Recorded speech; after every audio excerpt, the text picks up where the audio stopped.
प्रजा तो राजा की होती है, अब राजा का हुक्म कौन टाल सकता है। महात्मा ने राजा को नाम की दीक्षा दे दी, नाम की दीक्षा दे दी, लेकिन दीक्षा देने के बाद घर आया, बड़ा उदास हो गया। आप सभी को राधा स्वामी। हम सत्संग में जाते हैं और गुरुजी हमें एक ऐसी पूंजी देते हैं जो कभी घटती नहीं, जिसे चोर चुरा नहीं सकता और जो हमेशा बढ़ती जाती है। तो वो पूंजी क्या है, आज अपनी सत्संग में जान पाएंगे। और महाराज जी ने काफ़ी ऐसी बातें बताई है जिन्हें हम अपने जीवन में अपनाते हैं तो हमारा जीवन निसफल ही सफल हो जाएगा। तो कृपया आप सत्संग में आकर तक बने रहिए और पुण्य के भागीदार बनिए। राधा स्वामी। भेदी हमने ले रखा है, वस्तु का भी पता है कहाँ है, खोजने का तरीका भी हमें बता दिया गया है, लेकिन हमारी हिम्मत नहीं, हम उसको खोजना नहीं चाहते। लेकिन जिसने वो पूंजी दी है, उस पूंजी का जब कोई विनाश करता है, कोई पिता अपनी कमाई हुई पूंजी अपनी संतान को दे के और कहता है कि बेटा ऐसा कर, कोई व्यवसाय कर, इससे कमाई कर, इस पूंजी को बढ़ा। हानि कोई नहीं चाहता, हर इंसान लाभ चाहता है। कोई भी काम करे उसमें हर इंसान चाहता है मुझे लाभ मिले। लेकिन आप सत्संगी होके और नाम का लाभ कभी नहीं कमाते, वो पूंजी कैसे डबोते हो आप? क्योंकि आपको वो फ्री में मिली है। आप पूंजी की कदर नहीं जानते हो, कीमत नहीं जानते हो। वो पूंजी तुम्हें अगर मुश्किल से मिलती तो उसकी कदर समझते। एक बार एक महापुरुष थे, संत, वो कहीं आ रहे थे रास्ते में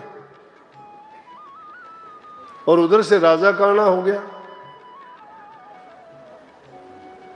तो उसको महापुरुष को, संत को किसी लकड़ी की जरूरत थी और पेड़ के ऊपर चढ़ा हुआ था। अपने उस दराज से वो लकड़ी एक शाखा को काटने के लिए प्रयास कर रहा था। उधर से राजा आ गया और उसने देखा कि जब उसको काट रहा था तो उसकी वो दराती जिससे काटता था नीचे गिर गई। अब नीचे गिर गई तो वो कहता है ऊपर से ही कि अरे दाती तू नीचे गिर गई, मैं फिर नीचे उतरूंगा, तुझे लेके आऊंगा, इतना मुझे टाइम लगेगा, मेहनत करनी पड़ेगी, जब तक तो मैं काट लेता, तो ही क्यों ना ऊपर आ जाए। दराती ऊपर चली गई। राजा देख के हैरान हो गया, ये देखने वाला नहीं, और ये कौन है ऐसा। राजा ने जाके पेड़ के नीचे खड़ा हुआ, उनसे पूछने लगा, और जब महात्मा नीचे आए तो कहने लगे कि आप तो महापुरुष हो, पहुंचे हुए संत हो, मुझे भी ये नाम की दीक्षा दो। अब राजा था, प्रजा तो राजा की होती है, अब राजा का हुक्म कौन टाल सकता है। महात्मा ने राजा को नाम की दीक्षा दे दी, नाम की दीक्षा दे दी, लेकिन दीक्षा देने के बाद घर आया, बड़ा उदास हो गया और उदासी में आके घर में लेट गया। उनकी पत्नी कहने लगी, आज क्या बात है, तबीयत ठीक नहीं है? बोला तबीयत तो ठीक है, लेकिन आज एक गलत काम हो गया मेरे से। बोला गलत काम? क्या गलत हो गया ऐसा? आप तो कभी ऐसा गलत करते ही नहीं हो, लेकिन अगर कोई बात ऐसी है तो बताओ, उसका भी कोई ना कोई इलाज होगा, ऐसा आपको पश्चाताप क्यों है? कहने लगे आज तो मैं लुट गया। लुट गए? आपके पास है क्या लुटने के लिए? दो रोटी का साधन जुटाने के लिए तो आप इधर उधर जाते हो, कोई छोटा मोटा काम करते हो, कभी लकड़ियां काट के लेके आते हो, उससे गुजारा चलता है। आज आपके पास क्या था जो लुट गया? क्या आज मेरे से एक बहुत गलत काम हो गया? बोले क्या?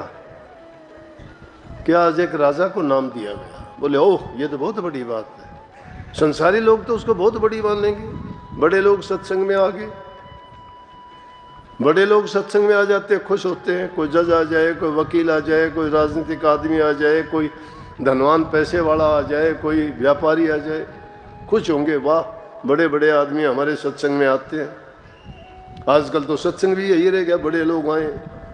बड़े लोग आने, सत्संग बड़ा हुआ, बड़े लोगों के आने से दूसरे लोग भी आएंगे। पत्नी बड़ी खुश हुई, ये तो बहुत अच्छी बात है, राजा आ गया तो अब तो और भी बड़ी बात है। बोला अरे नहीं, गलत ये हो गया कि राजा को नाम दिया गया। बोला ये तो अच्छी बात है। तो बोला नहीं, मेरा दिया हुआ नाम व्यर्थ गया। बोला अभी से आप क्यों पछताते हो, अभी से आप क्यों पछताते हो, इसकी तो मैं आपको तरीका बता दूं तो पता लग जाएगा कि आपकी पूंजी सही जगह गई या गलत गई। सब लोग बुरे नहीं होते, धनवान और राजा लोग भी, बड़े बड़े लोग भी, राजाओं ने तो अपने राजकाज को छोड़ दिया था भक्ति के लिए। संत के घर रहने वाली थी, उनकी पत्नी थी, उसको भी इतना विवेक था, संतों की सेवा करते करते उनको भी इतने तो समझ थी। उन्होंने उसको सलाह दी कि कोई बात नहीं, कल को एक तरीका बताती हूँ मैं। बोले कि हाँ, कि कल राजा के घर के आगे से तुम निकलना, और अगर राजा तुम्हारे सामने आता है, तुम्हें बंदगी करता है, तुम्हारे पैर छूता है, तो सोच लेना आपकी पूंजी बेकार नहीं गई। और अगर देख के राजा मुंह फेर लेता है, तो आपको नहीं देखे, तो फिर ये पछतावा करना आपका सही है। कबीर साहब कहे, कबीर रेता सो प्रीत करे जाको ठाकुर राम, पंडित राजे भूपति आवे कोने काम। कबीर साहब ने कहते हैं जिसका उनकी सेवा पूजा कर, जिनके जो परमात्मा की पूजा करते हैं, पंडित राजे और भूपति, बड़ी बड़ी जमीन के मालिक धनाढ़ हों, पंडित लोग जो बड़े ज्ञानी हों, और राजा लोग, उनसे मिलने में तुम्हें क्या लाभ होगा? क्योंकि मिलने का मतलब यह है कि अभ्यासियों के लिए, भक्ति करने वालों के लिए, रूहानी रास्ते पर चलने वालों के लिए वो कोई मदद नहीं कर सकते। उनकी मदद तो संत लोग कर सकते हैं, और संतों की पूंजी उनकी बख्शिश की हुई नाम की दौलत है, जिसको गुरुमुख शिष्य ही समझ सकता है, दूसरा नहीं समझ सकता। उसने ऐसा ही किया। अगले दिन गया राजा के महल के, राजा बैठा हुआ था सामने, और वो बहुत आहिस्ता आहिस्ता उसके आगे से निकला, तो राजा ने कुर्सी छोड़ दी और भाग के आया। उसे महापुरुष के पैर छुए और उनको लेके गया, जाके उनको कुर्सी पर बैठा दिया, आप नीचे बैठे। धन्य हो गया। इंसान को सलाह देने वाला भी अगर योग्य व्यक्ति हो तो बहुत बड़ी आपदा और बुराई से बचा सकता है। आदमी को किसी को अच्छी सलाह देनी चाहिए। पत्नी को पति को ऐसे वक्त में, बुरे वक्त में, या कोई उलझन में, या कोई समस्या के टाइम में अगर वो ऐसा देखती है, तो उनको नेक सलाह और अच्छा विचार उनको देने से बड़ी समस्या भी हल हो सकती है। बड़ा खुश हो गया और जाके अपनी पत्नी से कहा कि आपने जो तरीका बताया बिल्कुल सही निकला, कि अब मुझे तसल्ली होगी कि मेरी दी हुई पूंजी कम नहीं होगी, बढ़ेगी। संतों की दी हुई पूंजी, नाम की पूंजी, मैंने कहा ना, ये वो दौलत है जो कभी घटती नहीं है, उसको कोई चुराता नहीं है, उसको कोई बांटता नहीं है, वो कभी किसी भी हालत में उसमें कमी नहीं आती है, बढ़ती जाती है। सत्संग को पूरा सुनने के लिए बहुत बहुत धन्यवाद। हम आशा करते हैं आपने सत्संग को बड़े ही ध्यान से सुना होगा। कृपया सत्संग में बताई गई बातों को अपने जीवन में अवश्य उतारिए, ताकि आपका जीवन सफल हो सके। और अगर आपको सत्संग अच्छा लगा तो कमेंट में राधा स्वामी अवश्य लिखिए। राधा स्वामी।